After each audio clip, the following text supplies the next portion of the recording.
ये तस्वीरें हैं अटेली विधानसभा क्षेत्र से भाजपा प्रत्याशी आरती राव की, जो अपने चुनाव प्रचार में पहुंची है और झांसी की रानी बनकर के अपना चुनाव प्रचार कर रही है। जहां गांव के लोगों ने उनका भव्य स्वागत किया, महिलाओं ने उनको अपना आशीर्वाद दिया और किस तरीके से आप देख सकते हैं भारी भड़कम भीड़ जो है आरती राव को सुनने के लिए पहुंची है। और आरती राव बता रही है कि किस तरीके से लोकसभा चुनाव में उन्होंने धर्मवीर को राव इंद्रजीत सिंह के कहने पर, और वो भी चुनाव प्रचार में आई थी, किस तरीके से उनको यहां से जिता करके भेजा है।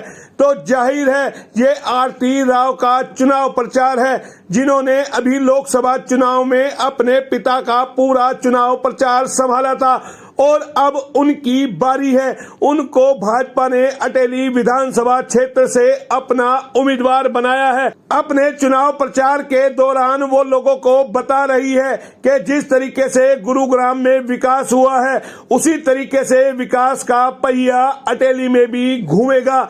आइए सुनते हैं किस तरीके से आरती राव जब गांव में पहुंच रही है तो चुनाव प्रचार के दौरान लोगों को संबोधित करते हुए क्या कुछ कह रही है। ताकि आने वाले कल जैसे विकास होता रहा है, रेवाड़ी में हुआ है, गुड़गांव में हुआ है, वो विकास में अटेली में लेकर। और जहां तक बातें आती है नौकरियों की, और आपको विरोधी दल वाले बोलते हैं मैं नौकरियां लाऊंगी, मैं नौकरियां लाऊंगी। अरे भैया 2009 में कहाँ थी नौकरियां? रोहतक में थी नौकरियां। हमारे छोरों को कौन सी नौकरी मिल रही थी? हमारे छोरों को कोई नौकरियां नहीं मिल रही थी। बिना पर्ची बिना खर्ची की नौकरियां भाजपा की सरकार लेके दी है। नहीं तो हमारे छोरों को कोई नौकरियां मिले। रोहतक से तो आ रहे थे, बस ड्राइवर आ रहे थे रोहतक से, हमारे नलके चलाने वाले आ रहे थे रोहतक से। और फिर उस टाइम हम बोल रहे थे कि क्या कर दिया हमने, रोहतक ही दे दी सरकार। अरे अब आपके हाथ में है, अगर छोरों को नौकरियां लगवानी है तो भाजपा का साथ देना होगा। तो आपने सुना आरती राव को, वो बता रही है कि उनको उम्मीदवार बनाया है और वो राव इंद्रजीत सिंह की बेटी है, राव वीरेंद्र सिंह की पोती है। जाहिर है जिस तरीके से राव वीरेंद्र और राव इंद्रजीत सिंह ने इलाके का विकास किया है, उसी तर्ज पर अटेली का भी विकास होगा।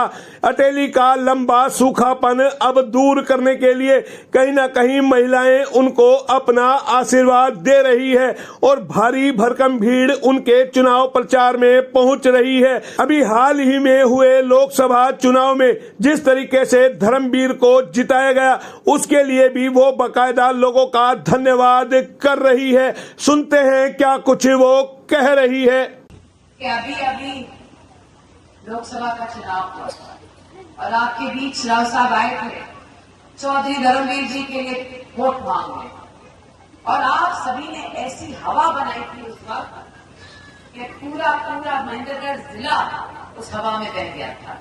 मगर अटेली ने 20-22 हजार वोटों से चौधरी साहब को जिताया था। और उसके बहुत बड़ी बात है कि हवा बनाने वाली अटेली और कोई नहीं, अटेली। तो मैं समझती हूं जब भी हमारी जरूरत पड़े, मैं ऋणी हूं आप सभी की, मेरा परिवार ऋणी है आप सभी का।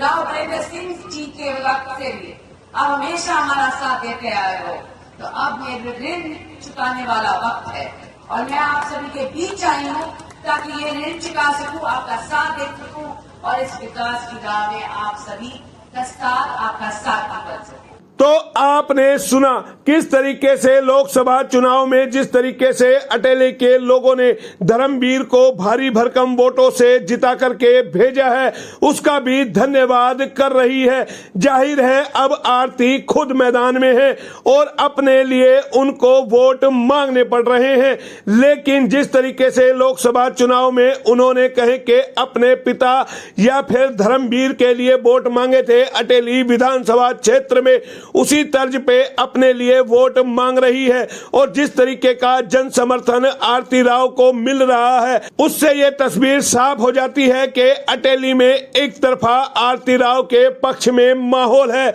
और जब वो भारी भरकम वोटों से जीत करके जाएगी तो जाहिर है अटेली का विकास पूर्ण रूप से होगा और हर लोगों को मौका मिलेगा, रोजगार मिलेगा, नौकरियां मिलेंगी। तमाम मुद्दों की वो बातें कर रही है। फिलहाल इतना ही, फिर आते हैं किसी नए अपडेट पे। तब तक के लिए नमस्कार।